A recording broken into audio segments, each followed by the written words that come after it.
안녕하십니까. 신의균의 국방TV 시큐리티 뉴스입니다. 자, 오늘도 우크라이나 전황 알려드리도록 하겠습니다. 우크라이나군의 대공세가 임박한 그런 상황에서 러시아군의 방어선, 이게 과연 제대로 작동할까?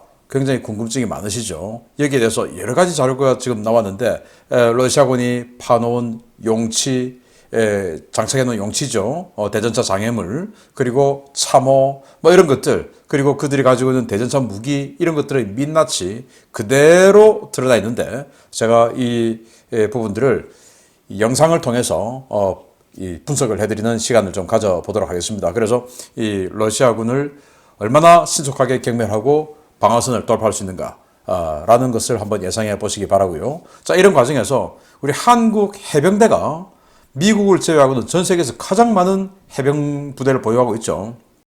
그래서 우크라이나도 지금 이 전쟁을 통해서 해병대의 중요성을 이제 절감을 하고 한국 해병대를 벤치마킹한 해병 사단 2개를 창설하겠다고 하는데, 여기에 대해서 기술 고문, 전술 고문 해줄 수 있는 나라는 대한민국밖에 없다라고 봅니다. 왜냐?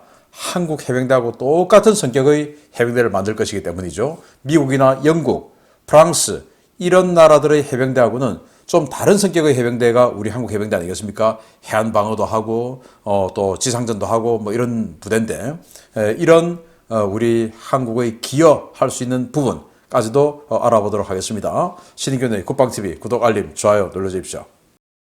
전과 먼저 보겠습니다. 병력은 400명의 러시아군이 사상됐다라고 됐고요. 전차는 3대 격파, 장갑차 5대 격파, 차량 10대 격파. 전차, 장갑차, 차량 좀 적죠. 병력도 적고요. 그런데 이런 것들에 반해서 특수장비, 방공무기, 통신 장비, 그리고 전자전 장비, 이런 것들 7개나 파괴되었습니다. 그러니까 러시아군의 진짜 중추신경들이 점점 마비되고 있는 겁니다. 방공무기, 통신, 전자전 이런 것들이 다 중추신경 아닙니까? 중추신경 마비되면 몸이 움직일 수 있습니까? 못 움직이죠. 이렇게 지금 우크라이나군은 러시아의 신경을 마비시키는 이런 작업들을 진행해가고 어느 순간 됐다라고 하면 이제 치고 들어가겠죠. 그런 상황에서 러시아의 신경을 마비시키고 러시아의 펀치를 없애야 되죠. 그 펀치, 어제도 40문, 오늘도 21문, 오늘 또 다련장 로켓이 무려 5문이나 파괴됐네요. 그래서 야포, 다련장 로켓 해서 거의 2개 대대급이 오늘도 사라졌어요. 그리고 카모프 52 공격 헬기가 한 대 격추되었고, 무인 항공기는 샤이드 136, 이란제 자폭 드론, 그리고 란셋 자폭 드론, 이런 것들 7대 격추했다라고 발표를 했습니다. 전선 상황을 보면 우크라이나 총참모부가 러시아가 마린카에서 집중 공세를 시도하고 있다. 이제는 바흐무트는 아주 소강 상태라는 거죠. ISW 미국 전쟁연구소는 이렇게 이야기했습니다. 우크라이나 총참모부가 이례적으로 바흐무트 전투 상황에서 상황에 대해서 브리핑을 하지 않았다. 그 말은 할 말 없다는 말이 되겠죠. 그래서 지금 여기 있는 전과 대부분은 마린카 같은 이런 다른 지역에서 전투가 벌어지고 있다라는 거고, 그래서 러시아가 마린카에서 집중 공세를 시도하고 있는데 저는 이게 이해가 안 돼요. 상대의 대공세가 누가 봐도 뻔히 보이는데, 그러면 자신들은 방어에 전열을 가다듬어야 되죠. 그런데 마린카를 공격해서 마린카를 만약에 점령했다 손치더라도 바흐무트도 마찬가지예요. 꼭 마린카나 바흐무트나 다음 단계로 가기 위한 교두보인데, 다음 단계로 가지 않고 지금부터 방어전에 들어갈 건데 왜 이렇게 자꾸 무리하게 전력을 투입해서 자신들의 전력을 갉아먹냐. 그러면서 전력 소모율이 똑같다든지 아니면은 우크라이나를 더 많이 소모한다든지 이러면은 이 가치 있는 공세일 수도 있는데, 자기네들이 더 많이 소모되는데 아니 당연히 공격 부대가 더 많이 소모가 되죠. 그러니까 아무 의미 없는 희한한 짓거리를 하고 있다라는 거고요. 자, 우크라이나는 다음 람슈타인 회의 핵심 의제는 F-16 전투기 협력에 관한 거다라고 이야기를 하면서, EU 집행부에서는 지금 폴란드에서 우크라이나 전투기 조종사들을 F-16 교육을 하고 있다라고 이야기를 했습니다. 이 공식 PCR입니다. 그러니까 폴란드에서 지금 열심히 하고 있는 겁니다. 그런데 우크라이나는 우리 그런 적 없다, 폴란드에 보낸 적 없다라고 연막을 치는데, 뭐 EU 집행부에서 거짓말했겠습니까? 폴란드에서 지금 F-16 교육 열심히 받고 있는 거죠. 우크라이나 NSDC는 바흐무트 완전 점령, 그 사실과 다른 얘기다. 그래서 바흐무트 도심 일부는 아직도 불과 몇 개 블록이긴 하지만 아직도 우크라이나가 통제하고 방어하고 있고, 그리고 이러면서 양익, 그러니까 바흐무트의 북쪽, 바흐무트의 남쪽에서 양익을 포위 기동하는 공세에 우리가 나서고 있다. 그래서 좀 있으면 포위할 거다. 이렇게 이야기를 합니다. 킬로 부다노프 정보국장은 반격 작전 수행할 무기가 충분하다라고 이야기를 합니다. 그래서 이제는 언제 공세에 들어갈 거냐, 이건 초읽기에 들어갔다라고 말하는 거죠. 우크라이나가 공세에 쓸 구급차를 급구한다. 그동안 동영상에서 저도 많이 봤지만 우크라이나군은 적진 인접한 곳에서 부상자가 발생하면 M113 앰뷸런스 장갑차를 긴급하게 보내서 완전 포화를 뚫고 들어가서 부상자를 실어 와요. 러시아는 부상자가 생기면 놔두고 그냥 가버리죠. 그래서 그 차이인데, 이 공세에 쓸 구급차를 급구한다. 급구라는 말은 공세 지금 곧 들어간다 이 말 아니겠습니까? 그러니까 폴란드가 여기에 화답해서 24시간 안에 26대의 구급차를 즉각 인도해 줬다라고 합니다. 그래서 이거 받았으니까 빨리 이제 공세해야 되겠죠. 자, 우크라이나 사제 드론이 벨고로드 도심을 휘저으며 이 사제 폭탄을 떨어뜨리는 이 폭격 작전을 했다고 하는데, 그러면서 이렇게 시내에 있는 이런 자동차가 파괴가 됐다고 합니다. 여기 타고 있는 시민은 다행히 죽지는 않았다고 해요. 자, 이런 식으로 러시아의 방공망이 유린당하고 있는 소식이고요. 워싱턴 소식통들은 러시아의 벨고로드 전과 발표는 거짓이다라고 하면서 왜 그렇게 생각하냐라는 분석을 공유하고 있는데, 이 사진이 결정적이다는 거죠. 자, 이 사진만 보면 우크라이나군의 험비가 신속하게 확 기동을 하다가 함정에 빠져서 확 처박힌 거죠. 그런데 처박혔으면 타이어가 아주 좀 더러워야 되는데, 이거 세차장 갔다 온 타이어 아닙니까? 이거 이 정도면. 그리고 여기 처박히면, 이거 워존에서도 분석했는데, 워존은 더 드라이브 워존이기 때문에 여기는 자동차 관련한 어떤 그런 내용도 많이 나와요. 그래서 완전 자동차 관련 전문가들이에요. 이 정도로 들이받아 버리면 여기 있는 흙이 확 튀어가지고 본네트를 다 덮어버린다 라는 건데, 여기 지금 본네트에 또는 이 에어 인테이크에 흙이라도 하나 있습니까? 없죠. 이 정도로 들이받아 버리면 완전히 어떤 타이어가 계속 헛돌면서 사륜구동이기 때문에 여기를 확 파야 되는데 그 파진 것도 없다. 라는 거죠. 먼지가 끼었기를 하나, 흙이 덮었기를 하나, 이렇게 깨끗한 상태인데 이걸 어떻게 고속기동하다가 함정에 빠진 걸로 느낄 수 있냐? 아니다라는 거죠. 그래서 이거 어디 가서 끌고 와가지고 갖다 놓고 사진 찍은 거다라는데, 제가 봐도 그렇습니다. 무슨 세차장에서 지금 출고한 타이어입니까? 이게 이렇게 깨끗합니까? 이렇게 완전히 흙길에서 처박아 버렸는데 흙이 하나도 안 튀었어요. 말이 안 되죠. 자, 이런 상황이라는 거죠. 그리고 프리고진은 우크라이나군이 세계적으로 강한 군대다라고 평가를 했고, 그 우크라이나군을 띄워주면서 우리는 그 세계적으로 강한 군대를 상대로 승리했다. 우리 바그너는 승리했다라고 이야기를 하면서, 또 프리고진은 러시아군은 적의 본토 침입에 대응할 준비가 전혀 안 돼 있다.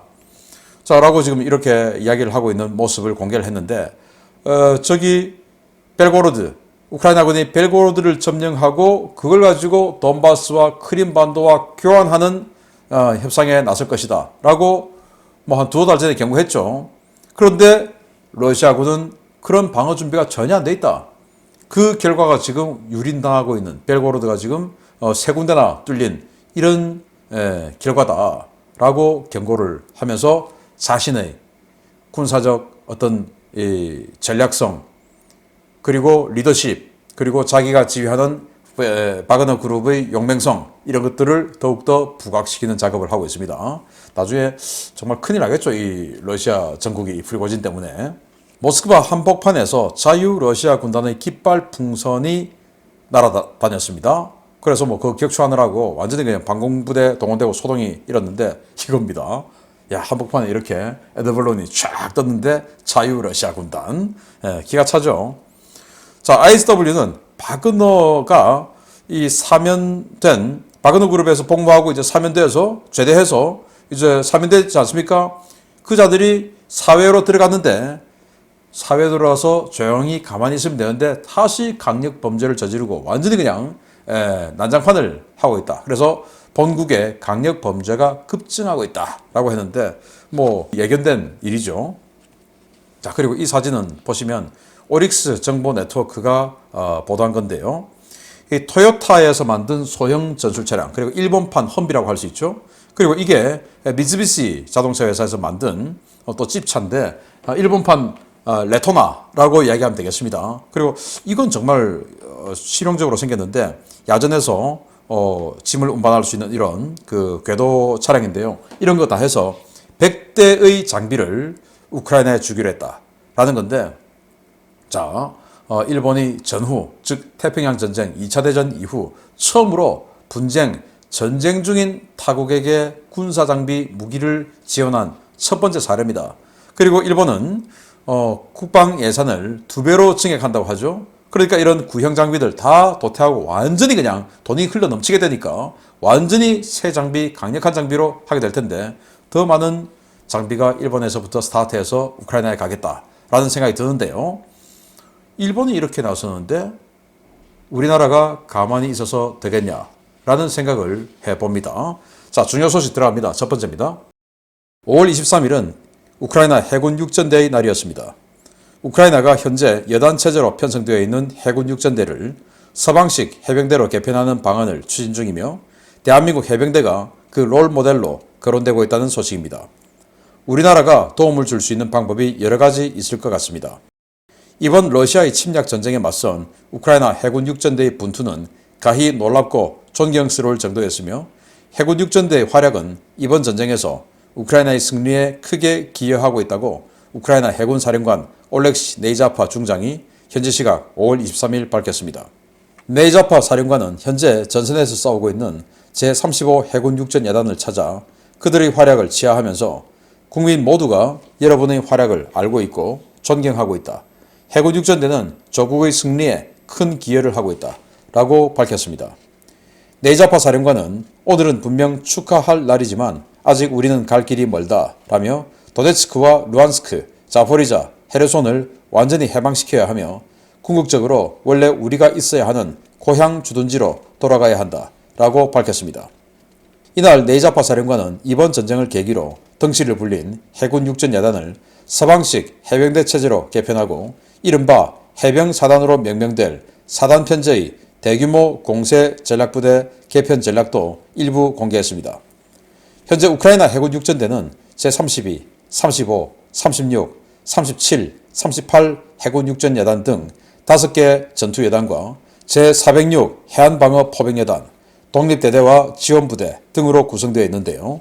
우크라이나는 지상군의 제56 기계화 여단을 해군으로 이관하고 이들 전력을 기반으로 2개 해병사단을 창설하는 방안을 추진 중입니다. 우크라이나형 해병사단은 해외 신속 전개와 원정 임무에 초점을 둔 미국이나 나토식 해병사단이 아닌 해안방어와 상륙작전, 지상전과 같은 재래식 전면 전쟁 수행에 특화된 형태를 추구하고 있는데요. 이 때문에 한국 해병대가 우크라이나 해병개혁의 롤 모델로 거론되고 있습니다. 한국 해병대는 해병 제1사단을 기준으로 3개 해병여단과 1개 포병여단, 직할대로 구성되는데요.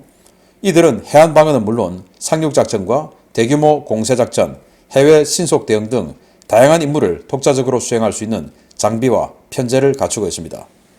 미국에 이어 서방세계 최대의 해병대를 운영하고 있는 우리나라는 우크라이나의 해군 육전대 개혁에 편제나 전술, 장비 분야에서 많은 도움을 줄 수 있을 것으로 보이는데요. 천문학적인 규모의 전후 재건 사업이 거론되는 상황에서 하루라도 빨리 우크라이나군에 기여할 수 있을 만한 방법을 찾아야 하지 않을까 싶습니다. 네, 우크라이나 해군 육전 여단, 영어로 하면 네발 인판트리, 그러니까 해군 보병이다, 이 말이 되겠죠. 그런데 이걸 마린으로 바꾸겠다, 이 말이에요. 해병대로 바꾸겠다라는 겁니다. 자, 그래서 이 해병대의 날에 이렇게 35 해군 육전재단을 찾아서 격려하고 치하하는 이런 행사를 가졌는데 여기에서 이제 앞으로의 미래 비전을 발표를 했는데 2개 해병사단을 만들겠다. 그런데 한 개 해병사단당 뭐 한 3개 여단씩 해서 2개를 만드는데 해안방어, 그러니까 방어해야 될 때가 이 흑해연안에 오데사, 그리고 앞으로 크림반도 회복하면 크림반도 잔뜩 있죠. 해안선이. 그리고 아조프에, 크림반도의 동쪽, 그리고 뭐 베르단스크, 마리오폴, 이렇게 아조프에도 방어해야 될 해안이 잔뜩 있죠. 그래서 한국 해병대처럼 해안방어도 하고, 그리고 상륙작전도 하고, 그리고 지상전도 하고 하는 이런 부대로 만들겠다. 그런데 미국이나 영국이나 이런 나토식 해병대는 그게 아니죠. 해외 신속 전개인데 우크라이나는 해외 신속 전개할 일이 없으니까 딱 한국 해병대처럼 만들겠다라는 거죠. 그래서 이런 데 대한 기술 자문을 우리나라가, 우리 해병대가 해주면서 친분을 더욱더 쌓아가는 것이 어떨까. 우리나라는 지금 28,500명의 해병을 보유하면서 방금 이 우크라이나가 말한 딱 그 전력을 가지고 있죠. 그러면서 우리 여기 상륙돌격 장갑차 KAAV7 있는데 이거 지금 우리 신형 상장차 2로 우리 바꾸는 작업하고 있지 않습니까? 아직은 뭐 안 바뀌어졌지만 바꾸게 되면 이거 우크라이나에 기증할 수도 있고, 아니면 요거 예전에 삼성테크인, 지금은 이제 한화 에어로스페이스에서 이거 과거에 라이센스 생산했었는데 이 라인이 재생할 수 있을지 모르겠지만 우리가 또 팔 수도 있고, 아니면 우리 상장 2 한국형 지금 상륙장갑차 만들고 있지 않습니까? 그걸 팔 수도 있고, 이렇게 기술 자문 해주다 보면 수출할 수 있죠. 우리 해병대가 그런 역할을 좀 했으면 좋겠다라는 생각이 드네요. 자, 2번째, 러시아 방어선 한번 보겠습니다. 이거 이제 우리 우크라이나가 대공세 들어가는데 이거 한번 점검해 봐야 됩니다. 보겠습니다. 최근 벨고로드 일대에서 보고되고 있는 우크라이나군의 비공식 작전들이 본격적인 전면 공세에 앞서 러시아군의 방어선을 떠보기 위한 조치라는 분석이 제기되었습니다. 작전에 참여했던 장병들은 방어선을 구축한다고 퍼부은 수백억 루블은 다 어디 갔냐라는 반응들을 보이고 있습니다. 러시아는 지난해 10월부터 막대한 예산을 퍼부어 도네츠크, 루안스크, 벨고로드를 잇는 엄청난 규모의 방어선을 구축했고, 이 방어 진지는 표면적으로는 대단히 견고해 보이지만 실제로는 그저 세금 낭비에 불과하다고 벨고로드 습격 작전에 참여한 자유 러시아 군단 관계자를 인용해서 오신트 소식통들이 현재 시각 5월 24일 리포트했습니다. 소식통들은 이번 작전을 통해 드러난 것은 벨고로드 지역에 한해 용치 구입에 10억 루블 이상 썼다는 벨고로드 주정부의 주장이 거짓말이라는 것이라며 러시아군의 방어선이 얼마나 뚫기 쉬운 방어선인지에 대해 설명했습니다. 소식통들은 이 멍청이들은 우리가 언제든 달려갈 수 있는 도로는 다 열어놓고 도로 주변에만 조그만 콘크리트 용치를 뿌려놓았다 라며, 이 용치들은 그냥 밟고 지나가거나 차량으로 밀어버리면 밀려나는 것들이고 장애물로서 아무런 기능도 하지 못한다 라고 조롱했습니다. 한 자유 러시아 군단 대원은 벨고로드 국경 방어를 위해 용치를 까는 데 들어갔다는 그 10억 루블은 용치가 아니라 벨고로드 주지사 주머니로 들어갔을 것이라며 이런 러시아의 부조리들을 바로잡아야 한다라고 성토했습니다. 우크라이나군 제30기계화 여단과 제68 예거 여단 역시 러시아군 방어선이 얼마나 제압하기 쉬운지를 인증하는 영상들을 게시했는데요. 이들은 공통적으로 러시아군 방어선에는 참호와 함께 있어야 할 대전차 무기와 방공무기, 포병 전력이 거의 없다라며 소수의 보병만 드문드문 있는 이런 참호 진지를 공략하는 것은 매우 쉬운 일이다 라고 평가했습니다. 러시아는 헤르손, 자포리자, 도네츠크, 루안스와 같은 우크라이나 점령지는 물론 벨고로드와 브란스크, 쿠르스크 등의 국경선 일대에도 지난해 가을부터 대규모 방어선을 건설했는데요. 이들 방어선은 폭도 폭이지만 여러 겹의 용치와 지뢰밭, 철조망 등으로 덮어 있어 돌파가 매우 어려울 것이라는 관측이 많았었습니다. 그러나 전선의 우크라이나군 부대들은 러시아가 급조한 용치, 콘크리트 필박스, 참호가 대단히 엉성하다는 점을 공통적으로 보고하면서 이 장애물 지대를 돌파하는 것이 아주 쉬웠다고 평가하고 있습니다. 러시아군 방어선이 여러 겹의 장애물과 참호를 갖추고 있음에도 불구하고 쉽게 돌파되는 것은 이들 방어선이 병력과 장비 없이 참호와 장애물만 존재하는 미완성 방어선이기 때문입니다. 여러 겹의 장애물 지대와 참호선으로 적을 저지하는 이런 방어 시설은 장애물로 적을 돈좌시킨 뒤 화력을 퍼부어 돈좌된 적을 요격하는 방식으로 방어작전을 수행하는데요. 병력은 물론 포병 장비, 전차와 대전차 무기도 부족한 러시아군은 대부분의 방어시설을 빈 껍데기로 두고 사실상 운용하지 못하고 있는 상태입니다. 이 때문에 우크라이나군의 공세가 시작되면 여러 방어선이 삽시간에 무너질 것이라는 우려가 러시아군 곳곳에서 제기되고 있는데요. 우크라이나군의 공세 과연 얼마나 효과적이고 빠르게 진행될지 기대가 커지고 있습니다.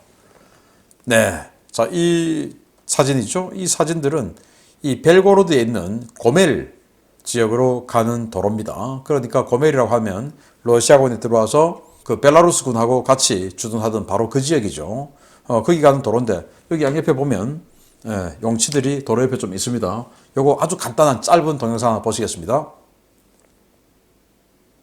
네, 순식간에 지나가는데 한 번 더 보시겠습니다. 도로 양쪽에 용치들이 보입니다. 용치들 도로 양쪽에 보입니다. 그냥 이러고 있습니다. 그래서 야, 니들 용치 깔아. 방어선 쳐 하니까 일단 뭐 그거 예산 나오니까 그걸 그냥 뭐 해서 아무데나 그냥 뭐 전술 이런 거 없이 그냥 뿌려놓은 겁니다. 아무 효과 없는 용치. 자, 그리고 이런 식으로 참호 방어선을 구축을 해놨는데 앞에 용치가 지금 세 줄을 쫙 있어요. 세 줄. 그리고 뒤에 방어선 그리고 교통을 해가지고 뒤에 이제 진지 구축하고 다 이렇게 해놨는데 이게 그러면 강력하냐? 너무나 허약하더라. 그리고 이들이 공통적으로 가지고 있어야 할 방공무기 그리고 대전차 화기 이런 것들이 전혀 없는 것을 확인했다라는 겁니다. 자, 그러면서 이번에 지금 이제 벨고로드에 치고 들어갔던 그 자유 러시아 군단이 공개한 사진인데요. 아무 의미 없이 그냥 도로에 그냥 내팽개쳐져 있다. 이거 그냥 치우고 가도 되더라. 가볍더라. 라는 거예요. 그리고 쳐보니까 부스러지더라. 라는 겁니다. 자, 이런 식으로 이제 공개를 했고. 자, 그러면은 이런 대전차 무기들을 가지고 또 용치나 이런 걸 가지고 방어선을 치면 어떤 식으로 해야 되냐. 원래는 이래요. 자, 여기 이제 우크라이나군 공군의 지원을 받으면서 우크라이나군 기계화 부대들이 치고 들어갑니다. 그러면은 러시아군은 어떻게 방어해야 되냐? 일단 대전차 지뢰를 쫙 깔아놔야 되죠. 그래서 대전차 지뢰가 있어서 그 지뢰 때문에 조금 돈좌되지 않습니까? 그 돈좌될 때를 기해서 이 지뢰지대 후방 지역에 대한 대규모 포격을 가해야 됩니다. 그리고는 이 지뢰지대를 개척하고 들어오면 아주 깊고 넓은 이 해자 같은 이런 것들을 도랑을 파놔야 됩니다. 그래 전차가 빠져서 회복하지 못하죠. 최소한 전차 길이보다는 조금 더 긴 이런 그 도랑을 파놔야 돼요. 그럼 여기다가 이제 교량전차가 와가지고 덮고 그걸 이제 돌파하고 하는데 교량전차 와서 그거 깔고 그러면 결국 한 줄밖에 못 오죠. 그렇게 해서 한 줄로 오는 여기다가 또 포격을 또 가야 되죠. 그리고 그거 돌파해서 오면 용치에 걸려서 뭐 타 넘다가 궤도가 끼어서 그냥 스톱돼 버리고 또 용치 때문에 그냥 스톱되고 뭐 이러고 있을 때 또 포격을 또 가야 되죠. 그리고 그 돌파하면 또 지뢰지대 또 있죠. 또 이거 돌파하느라고 또 돈자될 때 또 포격 가야 되죠. 그리고 다시 돌파해서 들어오면 대전차 무기 가지고 있는 보병들이 이제 대전차 무기로 공격을 합니다. 그리고 보병들이 뒤에 참호에 전차를 숨겨놨죠. 그래서 참호 속에 방어선을 딱 치고 포만 딱 드러내놓은 이 아군 전차가 적 전차를 또 때립니다. 그래서 보병하고 같이 연합 공격을 해요. 그리고 이제 여기까지도 돌파되면 이 참호에서 뛰어나가서 전차전을 해야 되죠. 그리고 여기서 돌파되면 이제 끝인 거고. 그러니까 엄청나게 다양한 이런 방어선을 쳐놓아야 되는데 그 방어선의 핵심 뭐냐? 포병입니다. 하나하나 걸릴 때마다 포병으로 때려야 되죠. 그러니까 지금 우크라이나군이 그 러시아군의 포병들을 그렇게 많이 제압하고 있는 겁니다. 이거 때문에. 자, 그런데 러시아군이 이렇게 방공무기 있어야 되죠. 근데 방공무기가 있냐? 왜? 이런 것들이 오니까 방공무기가 있어야 되는데 방공무기가 없어요. 그런 것들을 한번 또 보겠는데, 자, 여기 보시면 이 참호가 있습니다. 지금 여기 페트병 보이죠? 페트병. 이거 화염병입니다. 드론이 화염병을 그대로 떨어뜨려버려요. 그래서 참호 속에다가 꼬린을 시켜버리면 참호에 신나 확 퍼지고 불 붙어버리죠. 통곡이 되는 겁니다. 이런 식으로 공격을 하니까 방공무기가 있어야 되죠. 근데 방공무기 없이 소총 가지고 따쿵거리고 있는 러시아군 한번 보겠습니다. 네, 아주 짧은 동영상인데 보이시죠? 네, 이렇게 그냥 총으로 쏘고 있습니다. 이러다가 총질했어? 니들 거기 있네? 전차가 옵니다. 전차가 오면 이 러시아 보병들이 뛰어나와서 숨어서 대전차 화기 RPG-7이나 뭐 코넷이나 이런 거 쏴야 되죠. 그런데 그거 하지 않고 그냥 우크라이나군이 전차 위에 있다가 다 뛰쳐내리고 우크라이나 보병들은 엎드려서 숨고, 그리고 전차가 참호 쪽으로 들어가서 참호를 그냥 직사로 사격해버립니다. 보시겠습니다. 네, 우크라이나 보병들은 뛰어내리고 전차가 뒤로 백해서 조준을 합니다. 그리고는 쏴버려요. 자, 한 방 쏘고 혹시나 모르니까 또 한 방 쏴버립니다. 이런 식으로 직사에 당해도 아무런 저항도 하지 못할 정도로 러시아군은 대전차 화기 없어요. 그리고는 우크라이나군 보병들이 가서 마지막에 확인 사살해버리죠. 이게 지금 러시아군의 현실이다라는 거예요. 그래서 이런 포병이 동반된 다양한 방어선이 있어야 되는데 그 방어선의 핵심인 용치가 너무나 허약하다. 이 용치가 장갑차, 전차를 다 막아내야 되는데 그냥 쑥 뚫려요. 또 한번 보시겠습니다. 우크라이나군 장갑차들이 용치를 그냥 돌파해서 가는 이 영상. 용치가 장갑차도 못 버티는 거예요. 이런 상황이다 보니 이런 다양한 방어선은 진짜 제대로 된 방어선은 작동하지 못한다라는 겁니다. 그래서 이 현장에는 뭐 대전차 해자 이런 거 없고, 대전차 무기, 방공 무기, 포병 이런 거 없고, 오직 몇 개의 지뢰와 그리고 불량 용치 몇 개만 있다라는 건데, 이래가지고 되겠습니까? 기대됩니다. 마치겠습니다. 감사합니다.